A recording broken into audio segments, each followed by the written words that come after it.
Assalamualaikum warahmatullahi wabarakatuh. Di video kali ini mari kita pelajari bagaimana model replikasi DNA menggambarkan gambaran umum proses replikasi yang terjadi di DNA makhluk hidup. Di video-video sebelumnya kita telah mempelajari bagaimana struktur materi genetik. Dan ketika kita mempelajari DNA itu pada umumnya berunting ganda. Dan Watson and Crick lah yang melaporkan struktur DNA unting ganda ini. Di dalam laporannya juga, Watson and Crick menyatakan bahwasanya basa di satu unting berkomplemen dengan basa di unting lainnya. Adenin berkomplementer dengan timin, sedangkan guanin berkomplementer dengan sitosin. Jadinya A selalu berpasangan dengan T, G selalu berpasangan dengan C. Namun, 5 minggu setelah paper mereka terkait struktur DNA dipublikasikan, mereka juga mempublikasikan karya lain yang berisikan pendapat atau propos mereka, semacam hipotesis mereka yang mengajukan bagaimana mekanisme replikasi DNA terjadi. Mereka menyatakan bahwasanya DNA unting ganda ini dapat membuka lilitannya. Dan kemudian setiap unting ini menjadi template untuk sintesis unting DNA baru. Begitu ya. Jadinya Watson and Crick menyatakan, replikasi DNA ini dapat terjadi secara umum melibatkan dua langkah. Yang pertama, DNA unting ganda lilitannya dibuka. Nah, setelah lilitannya dibuka, terdapat dua unting seperti ini yang terbuka. Unting biru ini. Nah, kedua unting ini kemudian menjadi cetakan untuk mencetak unting baru, mencetak pita baru.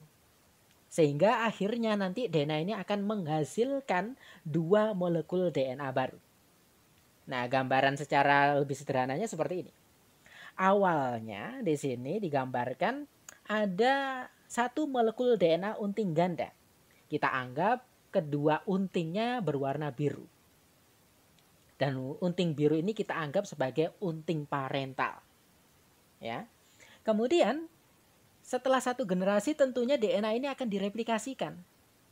Kalau sesuai pendapat Watson and Crick, maka setiap unting di molekul unting ganda parental ini akan menjadi template untuk menghasilkan unting baru. Sehingga di sini bisa kita lihat DNA baru yang dihasilkan semuanya keduanya mengandung satu unting lama dan satu unting baru. Begitu ya. Di generasi pertama ada satu molekul DNA. Kemudian molekul DNA ini bereplikasi menjadi dua molekul DNA. Ketika bereplikasi, setiap unting di DNA lama ini menjadi template untuk menghasilkan unting baru. Akibatnya apa? Akibatnya setiap molekul DNA tersusun atas satu unting lama yang berwarna biru dan satu unting baru yang diwarnai dengan warna kuning. Demikian pula ketika masuk ke generasi selanjutnya, maka harus ada replikasi DNA lagi. Sama, ketika satu molekul DNA ini bereplikasi, dia akan menghasilkan dua molekul DNA baru. Dan ketika replikasi itu terjadi, setiap unting yang dia miliki menjadi template untuk menghasilkan unting baru. Ya, di sini ya, untingnya terdiri satu biru dan satu kuning. Nah, satu biru ini ke arah molekul yang sini, satu kuning ke arah sini. Kemudian biru itu akan mensintesis unting baru berwarna kuning. Sedangkan yang di sini tadi untingnya sudah kuning, kemudian mensintesis DNA baru yang warnanya kuning juga. Ingat ya, warna hanya sebagai label. Begitu juga molekul DNA yang di sebelah kanan ini. Awalnya dia terdiri atas satu unting biru dan satu unting kuning. Kemudian ketika bereplikasi, satu unting biru ini akan menjadi cetakan sehingga menghasilkan unting kuning lainnya. Sehingga hasilnya ini unting biru menghasilkan atau menjadi cetakan unting kuning yang baru. Sedangkan satu unting kuningnya pun juga menjadi cetakan untuk menghasilkan unting baru lainnya yang sama-sama berwarna kuning. Ingat sekali lagi, warna hanya sebagai label. Sehingga di model yang diajukan oleh Watson and Crick bisa kita tarik kesimpulan DNA Yang unting ganda ketika bereplikasi, setiap unting gandanya menjadi cetakan untuk menghasilkan unting baru. Akibatnya, satu molekul DNA yang bereplikasi akan menghasilkan dua unting DNA. Menghasilkan dua molekul DNA yang sama-sama terdiri atas satu unting lama dan satu unting baru. Nah, model ini kita kenal sebagai model semi-konservatif. Namun ternyata selain model ini ada peneliti lain yang mengajukan model yang lain. Model tersebut dikatakan sebagai model konservatif. Pada model konservatif, ketika satu molekul DNA bereplikasi menjadi dua molekul DNA baru, satu molekul DNA baru mempertahankan kedua unting lamanya.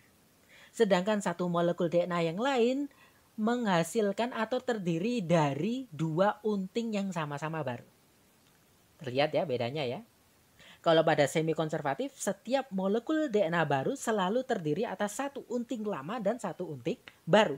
Namun pada model konservatif, ketika molekul DNA bereplikasi, satu molekul DNA mempertahankan kedua unting lamanya, sedangkan satu molekul DNA terdiri atas dua unting yang sama-sama baru.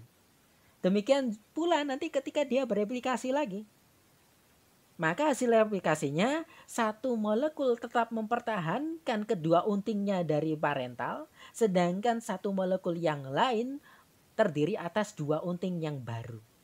Begitu juga di sini.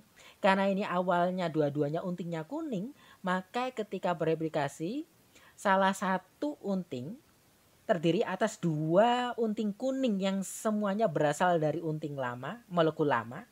Sedangkan satu molekul yang lain meskipun warnanya kuning di sini tapi dia terdiri atas dua unting yang sama-sama baru.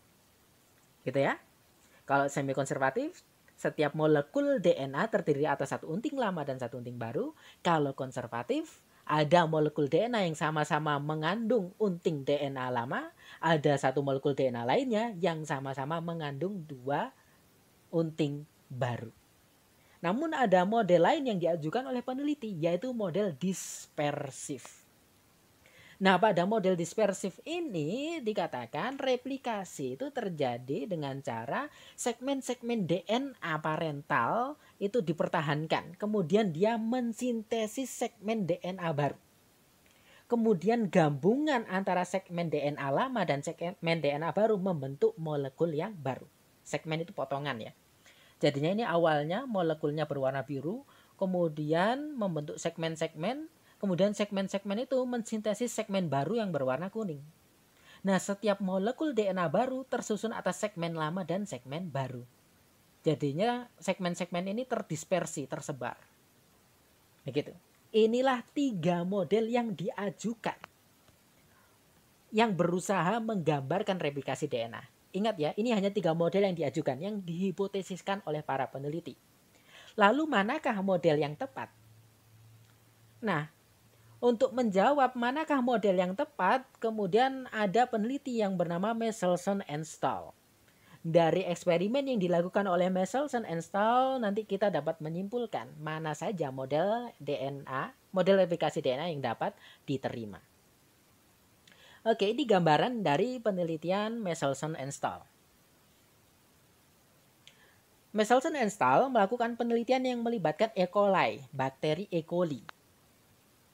Seperti yang kita ketahui, kalau kita belajar DNA itu terdiri atas 3 komponen utama, basa nitrogen, gula ribosa atau gula pentosa, kemudian gugus fosfat. Nah, basa nitrogen tentunya tersusun atas atom-atom nitrogen. Atom nitrogen yang normal itu 14 isotopnya. Ya, nomor atomnya 14. Namun kita bisa mengganti N14 menjadi N15. Caranya bagaimana? Bakteri E. coli ini dikultur yang mengandung bukan N14 tapi N15 selama bergenerasi-generasi. Jadinya misalkan ketika kita ingin membangun rumah, ketika kita ingin membangun dinding, kita menggunakan batu bata merah. Namun ketika di lingkungan sekitar kita bata merah tidak ada, akhirnya kita menggunakan batu putih. Sehingga dinding kita tersusun atas batu putih. Demikian juga DNA. DNA itu kalau ingin diperbanyak membutuhkan bahan. Salah satu bahannya adalah nitrogen. Secara alami N14 yang digunakan untuk menyusun DNA. Namun kalau kita dengan sengaja menumbuhkan bakteri di kultur atau di medium yang mengandung N15 saja, maka lama-kelamaan DNA dari bakteri tersebut akan seluruhnya mengandung N15. Begitu ya. Dan N15 itu lebih berat dari N14. Sehingga ketika disentrifugasi, DNA yang N-nya 15 itu akan membentuk pita yang mendekati permukaan dasar tabung. Ini tabung sentrifugasi ya, ditidurkan. Ini permukaan dasarnya, kemudian di sini itu mulut tabungnya. Ini ditidurkan. Semakin ke arah kanan, semakin mendekati permukaan. Artinya molekul yang disentrifugasi itu semakin berat. Nah, ketika DNA mengandung N15, maka pita yang terbentuk adalah di wilayah sini. Namun, ketika DNA tersebut mengandung N14, maka pita yang terbentuk lebih atas, yang berwarna hitam ini. Begitu ya? Oke. Sekarang mari kita pelajari bagaimana prosedur dan hasil dari penelitian Michelson and Stahl. Nah, setelah Michelson and Stahl mengkultur E. coli di kultur yang mengandung N15 sehingga DNA-nya semua mengandung N15, kemudian dia pindahkan lagi E. coli yang di kultur N15 ini dipindahkan ke medium N14, kemudian ditunggu selama 1 generasi sehingga selnya membelah menjadi 2. Ingat ya, sebelum sel membelah, DNA harus bereplikasi terlebih dahulu. Begitu. Ya, sebelum membelah selnya, DNA-nya harus bereplikasi terlebih dahulu sehingga setiap sel memiliki DNA yang sama. Tadi awalnya ditumbuhkan di N15. Kemudian dia dipindahkan ke N14 selama 1 generasi sehingga dia melakukan replikasi sebanyak sekali. Nah, akibatnya apa? Ketika bereplikasi, maka DNA ini akan membentuk 2 molekul kan? Dan karena di lingkungannya kembali hanya tersedia N14, maka pita baru yang terbentuk tentunya pita N14. Di sini disimbolkan warna kuning. Karena dia N14, maka dia ringan. Lebih ringan dari N15. Sehingga ketika molekul ini disentrifugasi, hasilnya adalah dia membentuk pita di antara N15 dan N14. Kenapa? Karena molekul DNA baru yang dihasilkan merupakan molekul gabungan, hybrid. Satu molekul terdiri atas 1 unting N15 dan 1 unting N14, sehingga beratnya di tengah-tengah. Begitu ya. Setelah itu dia tumbuhkan lagi bakteri ini selama 1 generasi lagi. Akibatnya apa?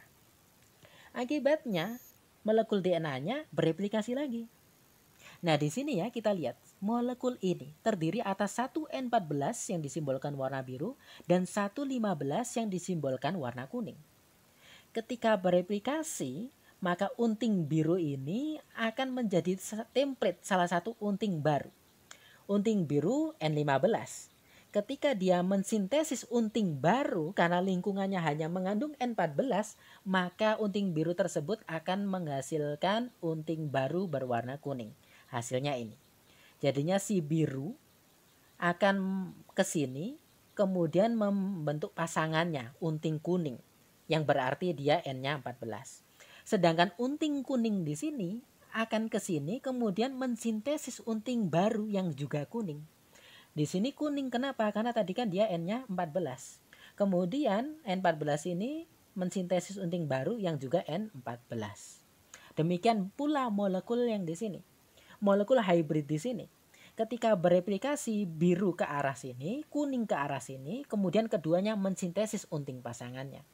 Karena di lingkungan N-nya hanya 14, maka unting baru yang terbentuk sama-sama N14 yang disimbolkan warna kuning. Dan ketika disentrifugasi terbentuk dua pita. Di sini ada dua molekul yang hybrid ya, gabungan kuning biru, maka dia akan membentuk pita di tengah-tengah. Dan dua molekul yang sama-sama terdiri atas N14, sehingga molekul ini kalau disentrifugasi dia di lurusnya yang ringan. Ya, dia lebih ringan karena hanya mengandung N14. Ketika dilanjutkan lagi di generasi selanjutnya polanya sama. Pita biru ini akan menjadi template salah satu molekul baru. Dia tetap dikultur di N14, maka templatenya biru tapi hasil sintesisnya kuning. Karena biru itu N15 namun di mediumnya hanya mengandung N14. Demikian pula pita kuning yang ada di sini. Pita kuning di sini akan menjadi template untuk pita baru. Pita kuning N-nya 14, di medium N-nya juga 14, sehingga molekul barunya sama-sama mengandung 14. Ini juga, ini sama-sama kuning. Maka tentunya molekul barunya dua-duanya kuning. Ini juga sama-sama kuning, nanti terpisah, setiap kuning mensintesis unting baru warna kuning juga. Yang ini, satu molekul terdiri atas satu biru dan satu kuning, nanti terpisah, satu kuning akan mensintesis unting komplemennya warna kuning, yang satu biru mensintesis warna kuning juga karena bahan yang tersedia di kultur hanyalah warna kuning alias N14. Sehingga ketika disentrifuge, hasilnya tetap terbentuk dua pita. Satu pita hybrid di tengah-tengah dan satu pita ringan namun lebih tebal. Kenapa lebih tebal? Karena molekul N14-nya lebih banyak. Dilihat di sini ya, molekul DNA N14-nya ada 6, sedangkan hybridnya yang dua warna ini hanya 2. Jadinya 2:6 alias 1:3. Sehingga di sini pitanya, pita yang hybrid seperti ini, sedangkan pita yang N14, pita ringannya 3 kali lebih tebal. Nah, ini merupakan percobaan yang dilakukan oleh Michelson and Stahl. Dan eksperimen ini membuktikan bahwa model semi konservatif lah yang satu-satunya model yang dapat menggambarkan peristiwa replikasi DNA pada makhluk hidup. Kenapa? Karena buktinya di sini tadi. Setiap molekul DNA yang terbentuk itu selalu tersusun atas satu unting lama dan satu unting baru. Sehingga model dispersif dan model konservatif tertolak semua. Sekarang coba bayangkan, misalkan kalau modelnya konservatif. Di sini awalnya biru. Ya, kemudian ketika ditumbuhkan di N14 selama satu generasi, hasilnya di sini apa? Di sini satu biru, di sini satu kuning semua. Ingat ya, biru itu N-nya 15. Kita punya E. coli. E. coli-nya mengandung DNA yang berat karena dia ditumbuhkan di di N15 selama bergenerasi-generasi. Kemudian sel yang mengandung N15 ini dipindahkan ke N14 selama satu generasi. Sehingga terjadi replikasi. Kalau menurut konservatif, molekul DNA yang terbentuk, satu molekul DNA tersusun atas 2 unting lama dan satu molekul DNA terdiri atas 2 unting baru. Sehingga kalau menurut konservatif, di sini untingnya dua-duanya biru, di sini dua-duanya kuning. Alias di sini pitanya dua-duanya berat, di sini pitanya dua-duanya ringan. Sehingga ketika disentrifugasi tidak menghasilkan satu pita hybrid, namun menghasilkan pita semacam ini. 2 pita, satu ringan, satu berat. Satu ringan sebagai perwakilan yang di sini ya, yang tadi dua-duanya kuning, sedangkan satu berat sebagai perwakilan molekul DNA yang mempertahankan kedua unting lamanya. Dispersif pun juga tertolak. Sekarang coba kita bayangkan kalau dispersif. Kalau dispersif, ya, hasilnya molekul DNA yang baru itu kan terdiri atas segmen lama dan segmen baru. Jadinya kedua molekul DNA baru ini sama-sama mengandung segmen 15 dan segmen 14. Sehingga satu molekul 50% N15, 50% N14. Demikian pula di sini juga 50% N15, 50% N14. Sehingga ketika disentrifugasi, maka dia akan menghasilkan pita hybrid. Ini masih sesuai, masih sejalan ya. Hasilnya masih sama, pita hybrid. Namun, kalau dilanjutkan ke generasi selanjutnya, lagi-lagi dia tersegmen-segmen lagi, kemudian menghasilkan segmen baru.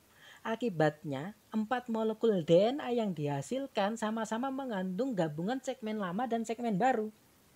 Sehingga 4 molekul ini beratnya sama. Karena 4-empatnya mengandung segmen lama dan segmen baru yang tersebar secara merata. Akibatnya ketika disentrifugasi hanya tetap mengandung satu pita. Begitu. Jadinya kalau dispersif, karena dispersif itu prinsipnya adalah molekul DNA baru yang terbentuk selalu tersusun atas 50% segmen lama dan segmen baru, maka setelah disentrifugasi selalu terbentuk satu pita di hasil sentrifugasinya. Begitu ya. Oke, itu penjelasan terkait eksperimen Michelson and Stahl yang menyatakan bahwa replikasi itu menganut model semi konservatif dan dua model lainnya gagal diterima. Terima kasih atas perhatiannya. Mohon maaf bila ada kesalahan. Assalamualaikum warahmatullahi wabarakatuh.